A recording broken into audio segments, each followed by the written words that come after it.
Makagala na naman ang mga first son, and ito nga napadpad na naman kami dito sa Mang Inasal. So naghihintay kami ng order namin. Andito kami guys sa Mang Inasal. Ayan, Mang Inasal. Model ng Mang Inasal. And ito nga dahil gusto naming itry yung kanilang 4 cheese halo-halo. Bago ito guys, mukhang masarap talaga. Ayun, sarap. Ayun, gusto na yun. Sarap na hotel yan. Ano ko sama?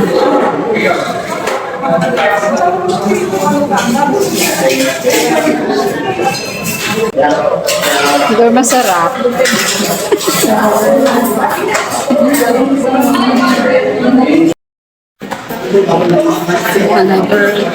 Tikman mo na. Sarap lasang cheese.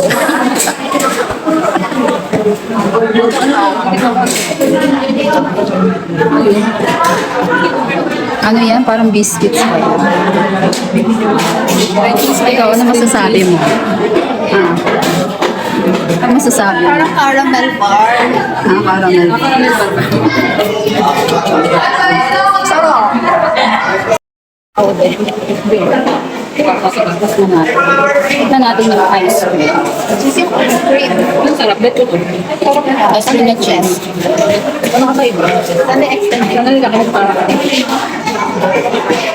kapag mahilig ka sa cheese, gusto mo. Pero kaya hindi mahilig sa cheese.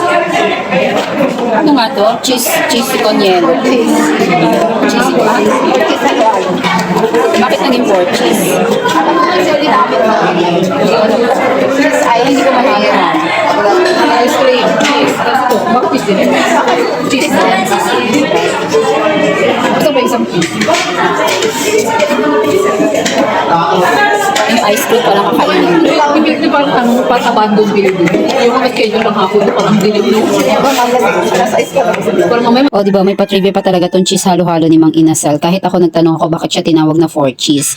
Meron pala itong cheesecake bits, grated cheese, may ice cream cheese siya, and then yung isa is parang nalalasahan ko para siyang powder na cheese flavor ba, ganon? Hindi ko maintindihan. O, ayan, pinagagalitan na ako ng isa kong kasama dyan kasi tapon-tapon yung aking cheese halo-halo. Punong-puno rin pala yung lagayan nito, by the way, yung small lang palang in-order namin worth 90 pesos. Ano nga, pakiulit nga, pakiulit. ganyan-ganyan mo muna sa isang side, tapos parang kalumipan doon. Ay, ganda ko dyan. Parang puro kilog na. Sa cellphone ko, kita-kita yung mga baby pa. Ikaw, ano masasabi mo? Sa lumpia, hindi pwede ba siguro? Yung lumpia namin wala. Ang sarap talaga ng libre. Magkaiba. And ito nga finally dumating na din yung aming lumpia. So 6 pieces tong in-order namin. Tigdadalawa kami partner dito sa ating cheese halo-halo. Wala naman talaga kaming balak kumain. Pero dahil nasa sobrang init ng panahon at napadaan kami dito sa tapat ng Mang Inasal, dito sa may Pateros, ayan, napadpad na kami ditong tatlo. And ito nga nagpalamig kami and na-try nga namin itong bago ng Mang Inasal, itong 4 cheese halo-halo nila. Parang limited edition lang ito and perfect din pala siya i-partner dito sa ating lumpiang toge. So ayan, napakain kami ng wala sa oras. So ayan, huling-huli mo talaga yung mga gutom na. Ayan, lalaki talaga ng kagat. May kasama pang chismisan niya, palingon-lingon pa sa lip. Sobrang nakakabusig din ng combination nitong cheese halo-halo at saka lumpia para ka na rin kumain ng kanin. And dito nga inuubos na lang namin yung oras namin habang naghihintay kami.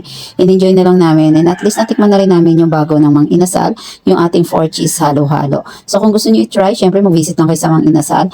And meron pa silang ibang mga variety na halo-halo. Alam ko yung isa yung para may leche flan at saka yung kanilang original na halo-halo. And reminder lang pala para sa mga tao na hindi masyadong mahilig sa mga cheese flavor, ayan, pwede nyo pa rin subukan ito. Malay nyo magustuhan nyo siya, diba? Pero kung ayaw nyo naman, syempre meron pa rin talaga silang original halo-halo. So until next time, bye!